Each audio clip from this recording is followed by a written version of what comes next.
आप एक बात कृपा करके बताइए। आप रात को सो गए घर पर और आपने सपना देखा। सपने में आप चलते जा रहे, चलते जा रहे, चलते जा रहे, खूब बीकानेर से काफी दूर निकल गए आप, गंगानगर के तरफ। काफी दूर, कहीं भी कल्पना करो, बहुत दूर तक निकल गए। तो आप एक बात बताओ, क्या जागने पर आपको लौटना पड़ेगा क्या?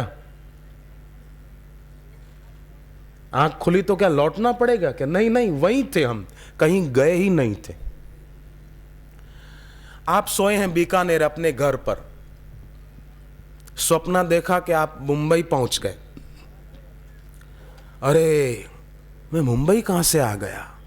मेरे को तो सुबह बीकानेर कॉलेज में जाना है, दुकान पर जाना है, ये काम था, वो काम था। अरे अब पूछ रहे हैं भाई साहब कौन सी फ्लाइट हमको मिलेगी, कौन सी ट्रेन जाएगी यहाँ से सुपर फास्ट, जल्दी बताओ, बस कौन सी है, कितने बजे है, ट्रेन का, प्लेन का, बस का टाइम टेबल पूछ रहे हैं, फ़ोन घुमा रहे हैं एजेंटों को, हमारी टिकट बुक करो, हमको जल्दी बीकानेर पहुंचना है।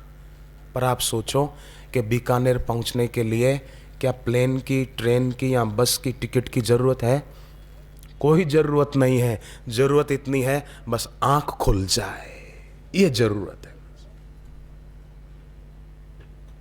देखो आई फ्लू होता है ना, आई फ्लू, तो बोलते ना ऐसा आंख आ गई है, ऐसा बोलते हैं हम। अरे आंख, इनके आंख आ गई है भाई। फिर वो लोग चश्मा पहनते लोग काला, तो क्यों चश्मा क्यों पहना है भाई? क्या करें, आंख आ गई है ना? आंख आ गई है तो तकलीफ होती है, कोई मजा थोड़ी आता है। आई फ्लू होता है तो कोई अच्छा थोड़ी लगता है, तकलीफ है। और बुढ़ापे में किसी रोग के कारण, डायबिटीज की अधिकता के कारण आंखों की रोशनी चली गई तो बोलते हैं आंख चली गई। आंख आए तो तकलीफ और जाए तो तकलीफ। पर एक पुराण में मैंने पढ़ा था, मुझे नाम याद नहीं रहा, क्षमा करें, कि तिल के तेल का दिया जलाकर अगर रोज सूर्य को दिखाया जाए तो बुढ़ापे में भी आंखों की रोशनी बढ़िया रहती है। तिल के तेल का दिया। और प्राण मुद्रा का अभ्यास, हाथ की आखिरी 2 उंगलियों का ऊपरी हिस्सा अंगूठे के ऊपरी हिस्से से मिला दें, पहली 2 उंगलियां सीधी, हाथ घुटनों पर। प्राण मुद्रा के अभ्यास से आंखों की रोशनी बढ़ती है। दूध पिए तो दूध गाय का हो और उसमें 1 चम्मच छोटी देसी गाय का घी हो, आंखों की रोशनी बुढ़ापे में भी बढ़िया रहेगी। पर आजकल के लोग दूध में मैला डालकर पीते हैं, कॉफी डालकर पिएंगे, बॉर्नवीटा डालकर पिएंगे, बूस्ट और भूत डालकर पिएंगे, परंतु दूध में घी डालकर पीना नहीं नहीं नहीं नहीं नहीं, घी नहीं पिएंगे। मलाई भी भूल से आ जाए तो दूध को छान कर पिएंगे। ऐसे भी कई होते हैं, सब नहीं। दूध को मैला करके पीना, कोई रोगवश कभी पिए बात अलग है, परंतु सदा ऐसा ना हो, ध्यान रखा जाए। ये हिंदुस्तान है, ये वो हिंदुस्तान है, ये वो भारत भूमि है जहां कभी भगवान कृष्ण गायों के पीछे नंगे पांव घूमते थे और गायों की सेवा करते थे। और उसी हिंदुस्तान में गायों के यांत्रिक कत्ल खाने बन गए। कितने दुख की बात है, यांत्रिक कत्ल खाने। अरे हिंदुस्तान में जितने लोग कुत्ते पालने का शौक रखते हैं ना, उतने लोग अगर गाय पालने का शौक रखें तो गायों के कत्ल खाने बंद हो सकते हैं। कुत्ते पालते हैं, पप्पी डॉग, वो भी पप्पी डॉग पालते हैं, भौंकता भी जाए और भागता भी जाए। चोर को देखकर, अपरिचित व्यक्ति को देखकर भौंके भी और भागे भी। गुजराती में उसको बोलूं तो अच्छा जमता है, भसताए जाए અને खसताए जाए। गुजराती में भौंकने को भसता बोलते हैं, कुतरा भसे छे, भसताए जाए ने खसताए जाए, भागते भी, भौंकते भी और भागते भी हैं। ऐसे तो कुत्ते पालते हैं। नहीं, गरुड़ पुराण में लिखा है स्पष्ट कि 6 बातों से इस कलयुग में शीघ्र कल्याण हो सकता है। गरुड़ पुराण, आपको पता होगा किसी बुजुर्ग की मृत्यु होती है ना तो गरुड़ पुराण का पाठ करवाते, ये विधि है। मैं तो कहूँ अपने मरने के बाद क्या पता कोई करे न करे, जीते जी कभी मौका मिले तो पढ़ लेना। मैंने तो एक बार पढ़ा था, क्या पता मरने के बाद कोई पढ़े न पढ़े भाई, थोड़ा पढ़ा था मैंने। तो गरुड़ पुराण में यह बात आती है कि 6 बातों से कलयुग में कल्याण हो जाता है। कौन सी 6 बातें? उसमें एक लिखा था, पहला एकादशी का व्रत करें, व्रत करें पर भरत न करें, फिर सिंगाड़े के आटे का हलवा न हो, फिर सींग दाने की कुछ आइटम न बनाई जाए, और भी क्या क्या लोग। और एकादशी के एक दिन पहले तो केले बेचारे पीले पड़ जाते हैं कि हमारी मौत आई कल। तो व्रत हो, भरत ना हो, एक एकादशी व्रत। दूसरा बताया था गरुड़ पुराण में, बड़ा सुंदर, हम कर सके ऐसे सरल हैं ये 6 उपाय। दूसरा था तुलसी, अपने घर पे तुलसी रखो, सब रख सकते हैं, और ईशान कोण में रखो तो बहुत बढ़िया। और तुलसी का पत्ता अगर तोड़ो तो ओम सुप्रभाय नमः मंत्र बोलकर तोड़ो, ऐसे मत तोड़ो। ओम सुप्रभाय नमः, ओम सुभद्राय नमः, ये 2 मंत्र बोल के तुलसी तोड़ो, तुलसी का पत्ता आपके लिए औषधि बन जाएगा। ओम सुप्रभाय नमः, बड़ा सरल है, याद रह जाए ऐसा है। ओम सुभद्राय नमः, बस हो गया। तो दूसरी बात तुलसी बताई गरुड़ पुराण में। और तीसरी बात बताई अपने कल्याण के लिए गाय, गौ माता, देसी गाय, गौ सेवा। तो तीसरी बात गरुड़ पुराण में बताई गौ सेवा, गायों की सेवा हो।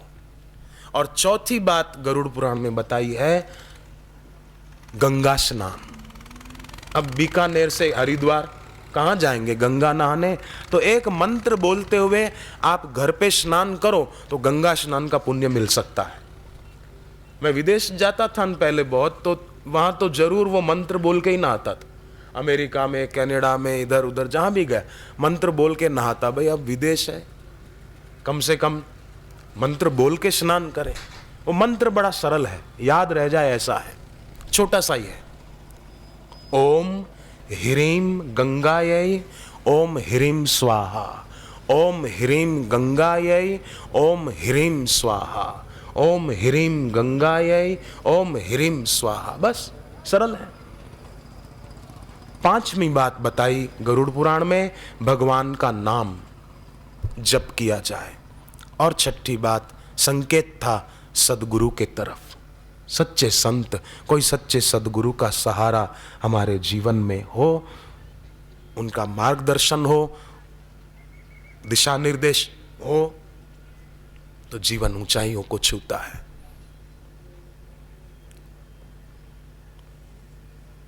हवाई जहाज जा रहा था,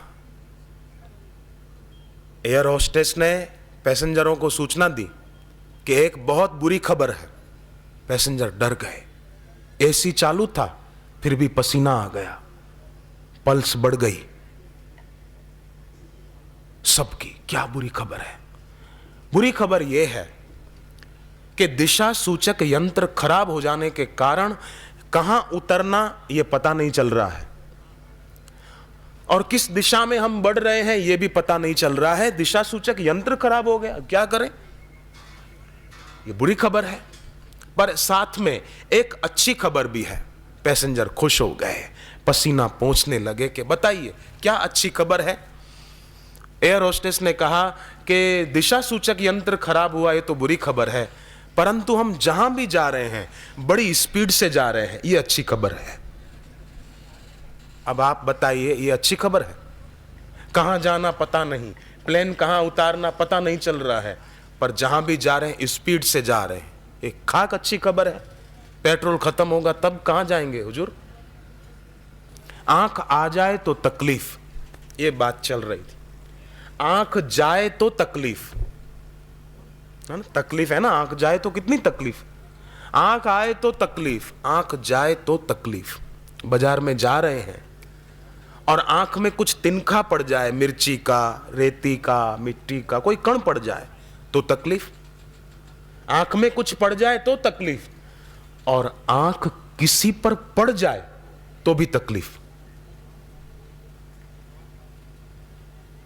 आए तो तकलीफ, जाए तो तकलीफ, आंख में कुछ पड़े तो तकलीफ, और आंख किसी पर पड़ जाए तो भी तकलीफ, पर आंख खुल जाए तो कोई तकलीफ नहीं है। आंख खुल जाए, ज्ञान विराग नयन उर्गारी, हमारी ज्ञान और वैराग्य की आंख खुल जाए। ज्ञान की आंख खुलेगी तो दृश्य की तल्लीनता मिट जाएगी, दृष्टि दृष्टा पर आ जाएगी। बहुत ऊंची बात है। ज्ञान की आंख खुल जाए गुरु के सतुपदेश से, तो जो दृश्यों की तल्लीनता है, ये फलाना, ये फलानी, ये अमुक, दृश्यों की तल्लीनता टूटेगी और दृष्टि दृष्टा पर आएगी, दृष्टि अपने उद्गम में लीन होगी। महात्मा दादू जी ने बड़ी सुंदर बात कही। दादू दूजा क्यों कहे सिर पर साहिब एक, सो हमको क्यों बिसरे जो युग जाए अनेक। भले अनेक युग बीत जाएं पर हम उसको क्यों भूल जाएं, उसकी विस्मृति क्यों हो। कल बापूजी ने बताया ना कबीर जी का एक प्रसंग, वो दो सहेलियां जा रही थी, नाक दिया करतार ने उसको दिया बिसार। कितना सुंदर वचन सुनाया। बापूजी की वाणी बड़ी सूत्रात्मक है, बापूजी की वाणी वो मंत्रात्मक है, बापूजी की वाणी स्नेहात्मक है। राजस्थान की धरती है, ये शूरवीरों की भी धरती है और भक्तों की भी धरती है। यहाँ वीर राजा भी बहुत हुए, यहाँ सतियां भी अद्भुत हुई। महारानी पद्मिनी का इतिहास कितना गौरवपूर्ण इतिहास है। वो कहती है कि अलाउद्दीन खिलजी जब शरीर को जला रही थी, महारानी पद्मिनी कहा कि ये अलाउद्दीन जो है अग्निदेव मेरे शरीर को तो न छू सके, पर हे पवन देव मैं तुमसे भी प्रार्थना करती हूं, अग्निदेव तो मेरे शरीर को जला दे, पर वायुदेव मेरे शरीर की राख को भी यहां से उड़ा देना, वो दुष्ट मेरे शरीर की राख को भी न छूने पाए। ये महारानी पद्मिनी बोलती। कैसा चरित्र था। तो ये वीरों का भी, यहां वीरों का जन्म भी हुआ और यहां भक्तों का भी जन्म हुआ, जिसने, मीरा ने तो पूरे विश्व में नाम कर दिया कि मीरा का जन्म कहां हुआ, राजस्थान में हुआ, मेड़ता में हुआ था। मेवाड़ में ब्याही गई, चित्तौड़ मेवाड़ में ब्याही गई। चित्तौड़ नाम आया तो मुझे एक घटना याद आई। चित्तौड़ के एक भक्त परिवार ने मुझे बताई, वो लोग अभी मुझे मिले भी थे, अजमेर में आए थे पुष्कर के आश्रम में। तो उन्होंने बताया हमारी भतीजी, उसको एक प्रेत तंग करता था। भूत प्रेतों की भी अपनी दुनिया है, ये होते हैं, अगर नहीं होते तो हनुमान चालीसा में क्यों आता, भूत पिशाच निकट नहीं आवे, इनकी अपनी दुनिया होती है। तो एक प्रेत उस बच्ची को तंग करता था। एक दिन तो वो प्रेत उस बच्ची के अंदर घुस के बोला कि अब ये बच्ची केवल आधे घंटे की मेहमान है, बस अब मैं इस बच्ची को ले जाऊंगा, ये भी प्रेतों की टुकड़ी में शामिल होगी। अब बच्ची के जो चाचा थे वो दीक्षा लिए हुए थे और रोज जप करते थे। उन्होंने अपनी भतीजी का हाथ पकड़ा और गर्जना की, देखता हूं प्रेत के बच्चे तू हमारी बच्ची को कैसे ले जाता है, हमारी बच्ची है, देखता हूं तू कैसे ले जाता। तो उन्होंने जप शुरू कर दिया और घर की जो बहनें थी उन्होंने पाठ शुरू कर दिया। गुरु चरण रज शीश धरी हृदय रूप विचार, पाठ शुरू कर दिया। इन्होंने जप शुरू कर दिया तो गीता का वचन है, आप गीता में पढ़ना, 11वें अध्याय का 36वां श्लोक, अर्जुन बोलते हैं भगवान को, बड़ा सुंदर वचन है। गीता तो पढ़नी चाहिए। भोजन के पहले, बापूजी कहते हैं भोजन के पहले दोपहर को गीता के 15वें अध्याय का पाठ करके फिर कोई रोटी खाए तो उसके घर में बरकत बढ़ेगी, दरिद्रता भागेगी। और ये जिन लोगों ने सुनकर किया उनको फायदा भी हुआ है। उनमें से कुछ लोग तो मुझे मिले और कहने लगे आप हमारे घर चलकर देखो, कितना हमको व्यवहारिक लाभ भी, आर्थिक लाभ भी कितना हुआ। गीता के 15वें अध्याय का पाठ दोपहर को भोजन करने से पहले। उसका मतलब ये नहीं कि रात को रोटी न खाएं, रात को खाएं, पर पाठ केवल दिन को कर लें, बहुत अच्छा, बहुत लाभ होगा, बहुत बहुत लाभ होगा। कईयों ने मुझे बताया है, मैं कितनों के नाम याद रखूंगा भाई। तो 11वें अध्याय के 36वें श्लोक में अर्जुन भगवान की स्तुति करते हुए बड़े सुंदर शब्द कहते हैं, स्थाने ऋषिकेश तव प्रकीर्त्या जगत प्रहर्षत्यनुरज्यते च। कितने सुंदर वचन है, आप देखो। रक्षांसि भीतानि दिशो द्रवन्ति सर्वे नमस्यन्ति च सिद्ध संगा। स्थाने ऋषिकेश तव प्रकीर्त्या, जिस स्थान में हे ऋषिकेश आपका कीर्तन होता है, वहां से भूत प्रेत 10 दिशाओं में भाग जाते हैं और वहां प्रसन्नता बढ़ती है। जगत प्रहर्षत्यनुरज्यते च रक्षांसि भीतानि दिशो द्रवन्ति। तो वो चित्तौड़ की बात जो चल रही थी, भतीजी का हाथ पकड़ के गुरु मंत्र जो दीक्षा में बापूजी से मिला था वो जप करने लगे, बहनें पाठ करने लगी। जप पूरा हुआ, पाठ पूरा हुआ, प्रेत उस बच्ची के अंदर से बोला, बापू बापू बापू मुझे माफ करो, अब इस बच्ची को मैं कभी तंग नहीं करूंगा, मुझे छोड़ दो, मैं चला जाऊंगा। और प्रेत एक झटके से उस बच्ची के शरीर से निकल गया और उसके बाद आज तक नहीं आया। वो अभी मुझे पुष्कर में मिले थे, उसके परिवार के लोग बोले अब बच्ची बहुत मजे में है। ये भी बीकानेर आने से पहले हम वहीं पुष्कर में थे, 4-5 दिन पहले। वो बता रहे थे, बड़े राजी थे, बोले कुछ नहीं किया हमने, किसी तांत्रिक के पास नहीं गए और नहीं बापूजी के पास आए बाहर से, हम तो दिल से उनके पास हो गए और दिल से प्रार्थना की, काम हो गया। और मैं आप सभी के चरणों में प्रार्थना करूं कि शब्दों की प्रार्थना छिछरी होती है, निशब्द की पुकार बड़ी गहरी होती है, बड़ी असरकारक होती है। इसलिए केवल अपने दुख को याद करके परेशान मत होना, मैं दुखी हूं, मैं दुखी हूं, मैं दुखी हूं। नहीं नहीं, निशब्द हो जाना। न भूतकाल की चिंता, न भविष्य की कल्पना, शांत। फिर देखो उस शांति के परिणाम कितने सुंदर आते हैं। लोग बोलते हैं ना मंदिर में जूता पहनकर नहीं जाना चाहिए, क्यों? भाई मंदिर अशुद्ध हो जाएगा, अपवित्र हो जाएगा। परंतु मन में केवल सांसारिक इच्छाओं को ही लेकर मंदिर में जाएंगे तो ज्यादा अपवित्र होगा, इसलिए वो ना हो। भगवान को सब पता है हमें कब किस चीज की आवश्यकता है, केवल हम ये शास्त्र के परामर्श को माने, शास्त्र की गुरु की बात को माने। तुम्हारो मंत्र विभीषण माना, ये बात मान ले। एक लड़का खाता बहुत था, कईयों को आदत होती है बहुत खाते, छोड़ते ही नहीं, गला डूब यहां तक खा लेंगे, भर लेंगे। वैसे तो ऐसा नियम है ना आयुर्वेद का कि आधा पेट का आधा हिस्सा अन्न से भरो, एक हिस्सा वायु के लिए खाली रखो, एक हिस्सा पानी से भरो। और ऐसे लोग तो पूरा भर लेंगे। बोले पानी का क्या, कभी भी बाद में पी लेंगे पानी, कोई बात नहीं। तो एक लड़का बहुत खाता, शादी हुई, थोड़े दिन बीते, मां ने कहा बेटे कल तू ससुराल जाने वाला है, पर जरा लाज रखना अपनी ससुराल में, इतना मत खाना जितना यहां तो मैं हूं, वहां तेरी सास है, जरा सोच। बोले ठीक है मां। बोले तेरी सास पिरोसने के लिए आए ना तो तू बोलना बस बस बस, ऐसा बोलना, जरा इज्जत नहीं गंवाना अपनी। ठीक है मां, तू चिंता मत कर। गया अपने ससुराल।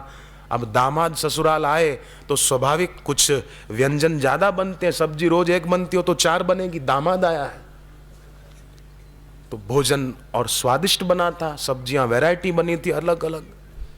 खाने बैठा हो तो खाता जाए खाता जाए। अब मां की बात कौन याद रखे। सास ने आखिरी में चावल पिरोसे। गुजरात में तो ऐसी परंपरा है, भंडारे होते ना तो पूरी सब्जी या रोटी सब्जी लड्डू और चीजें वो देंगे, पर चावल आखिरी में पिरोसने आएंगे। तो चावल पिरोसने में आए, पत्तल में चावल आ जाएं, तो समझो कि अब लड्डू नहीं आएंगे, अब पूरी सब्जी नहीं आएगी, अब हाथ धोने की तैयारी करो। बात बड़ी पते की है। वैसे चावल सफेद होते हैं ना, बाल भी सफेद आना शुरू हो जाए ना, समझो अब तैयारी करो धीरे धीरे। पर लोग बड़े कमाल के हैं, बाल सफेद होते हैं ना तो काले करा देते। बाल सफेदी कहां से शुरू होती है पता है? एक कान के आसपास से शुरू हो जाती है सफेदी। दाढ़ी भी जो रखते ना तो यहां से सफेदी थोड़ी शुरू हो जाती है। बाल भी सिर के यहां कान के आसपास से थोड़े पहले होते हैं। और कान के पास जब भी कोई आता है ना तो कुछ कहने के लिए ही आता है। पति पत्नी भाई बहन कोई भी कान के पास आएगा तो कुछ कहने के लिए आएगा ना। ऐसे ये कान के पास जो आते हैं ना सफेद, कुछ कहने के लिए ही आते हैं। पर लोग उसका नहीं सुनते हैं, लोग पार्लर वाले का सुनते हैं, जरा एक कर दे, जरा एक कर दे। पर मैं उसकी भी मना नहीं करता कि आप काले मत करो, ये मेरा कहना नहीं है, परंतु जो संकेत है वो तो मानना चाहिए और अपनी साधना भक्ति बढ़ानी चाहिए। नहीं तो देखो, एक सत्य उसको कोई भी अनदेखा नहीं कर सकते, अस्वीकार नहीं कर सकते। मनुष्य का जीवन मृत्योन्मुख है, मृत्यु के अतिरिक्त तो कुछ भी निश्चित नहीं है। सवेरा हुआ, सूरज उदय हुआ तो सूर्यास्त निश्चित है, पक्का है, इसमें कोई ना नहीं कह सकता। जन्म और मृत्यु के बीच जो आदमी जाग नहीं पाया, समझो उसने जीवन व्यर्थ गंवा दिया। इसलिए खूब सजगता रखी जाए।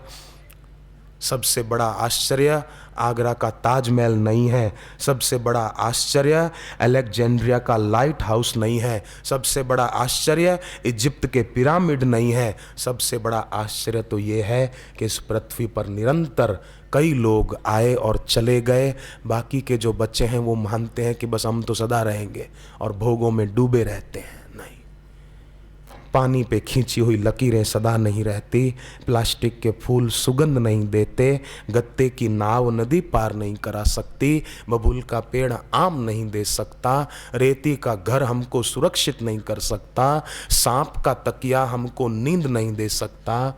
उसी प्रकार संसार के भोग हमको सुख नहीं दे सकते, सुख आभास कराते।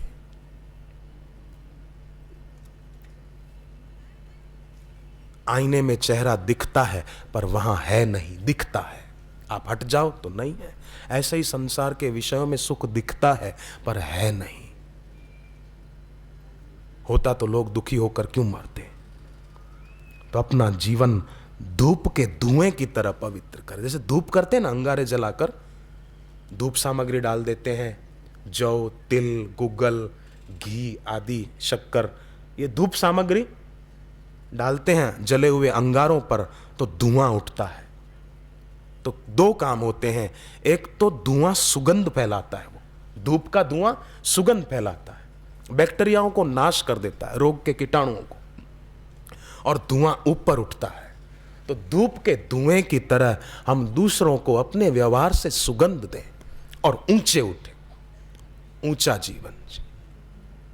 पर यह तभी होगा तुमरो मंत्र विभीषण माना, मान ली जाए बात बस।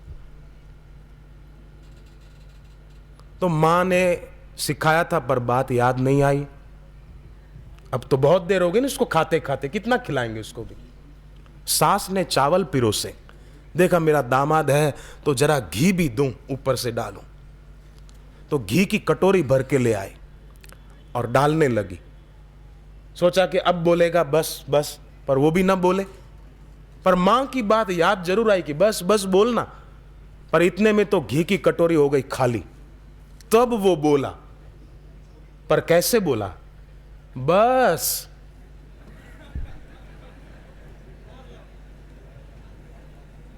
किस अर्थ में बोलने को कहा था मां ने, और ये किस अर्थ में बोला? पहले ही बोला था ना बस बस बस, पर कटोरी खाली हो गई तब वो बोला बस। माने इतना ही घी था क्या, और लाओ? नहीं नहीं नहीं, किसी की सही बात, सही परामर्श व्यक्ति माने तो सबसे बढ़िया परामर्श, सबसे सही बात तो भगवान और भगवत तत्व प्राप्त महापुरुष बताते हैं, और उनका कहा जो मान लेता है वो सुख पाता है। जैसे भरत जी भगवान राम जी को कहते हैं, सिर धरी आयसु करिए तुम्हारा, परम धर्म ये नाथ हमारा। जैसे अर्जुन भगवान कृष्ण को कह देते हैं, करिष्ये वचनम तव, मैं आपको वचन देता हूं, आप जो कहोगे वो मैं करूंगा। बस ये वचन दे दिया। उसी प्रकार हम भी वचन दें कि प्रभु गुरुदेव, हे भगवान, आप जो कहते हैं वो हम करेंगे, अपना जीवन उन्नत बनाएंगे। अहमदाबाद में एक बहन है, उसने मुझे बताया, रंजन पटेल उसका नाम है, गुजराती है। तो उसके पति की नौकरी छूट गई थी, महीने 20,000 की नौकरी थी, अंकलेश्वर सूरत के पास। बड़ी दुखी थी, दीक्षा तो नहीं ली थी, सत्संग में आती थी अपनी माँ के साथ। मायके में आ गई पति की नौकरी छूटने पर, अंकलेश्वर से अहमदाबाद। माँ के साथ रविवार को आश्रम में आई, सत्संग सुना, फिर उसको मौका मिल गया बापूजी से बात करने का। तो बापूजी ने इतना ही कहा, बेटी जो हुआ चिंता मत कर, ठीक हो जाएगा, इतना ही कहा। फिर उसने ये नहीं पूछा कि कब तक ठीक होगा, मैं क्या मंत्र करूं, क्या विधि करूं, ऐसा कुछ नहीं पूछा उसने, नहीं सोचा। बस बापूजी ने कह दिया ना, चिंता मत कर, ठीक हो जाएगा, बात पूरी हो गई। मंत्र मूलम गुरोर वाक्यम। अब वो महिला बताती है, वो बहन, कि मेरे पति महीने एक बड़ी कंपनी में महीने 55,000 की नौकरी करते। अहमदाबाद आश्रम से कहीं जाना होता ना, रेलवे स्टेशन या एयरपोर्ट, तो वो मेरे को कहती है, मेरा बेटा आएगा सेवा करने, गाड़ी लेकर आपको छोड़ने लाने ले जाने। खाली इतनी बात मान ली, गुरुजी ने कहा चिंता मत कर, ठीक हो जाएगा। बस मंत्र मूलम गुरोर वाक्यम। बिहार के पटना में सत्संग था ना, तो राज्यपाल सुंदरलाल भंडारी थे तब वहां, 1998 की बात है। सत्संग सुनने आए, समिति वालों ने उनके लिए कुर्सी रखी थी कि गवर्नर साहब हैं भाई, कुर्सी रखो, राज्यपाल जी हैं और उम्र भी बड़ी है उनकी। गद्दा भी बिछाया था, कुर्सी भी रखी थी। वो आए तो कुर्सी पर नहीं बैठे, जानबूझकर नीचे बैठ गए सामने। समिति वालों ने कहा भी कुर्सी आपके लिए ही रखी है, बोले नहीं मैं नीचे ही बैठूंगा। तो बापूजी ने उनकी नम्रता देखकर हंसते हंसते कहा कि ऐसे राज्यपाल को तो चुरा कर ले जाने को जी करता है, ऐसा विनोद में कहा। पर उसके थोड़े दिन बाद आप जांच कर सकते हैं, उसके थोड़े दिन बाद वो सज्जन बिहार के राज्यपाल न रहे, गुजरात के राज्यपाल हो गए। सुंदरलाल भंडारी 5 साल तक लगातार गुजरात के राज्यपाल रहे, फिर सेवानिवृत्त हुए। तो हंसते हंसते भी वो कह देते हैं, तो वो होता ही है, भले थोड़ा आगे पीछे देर सबेर, परंतु होता है।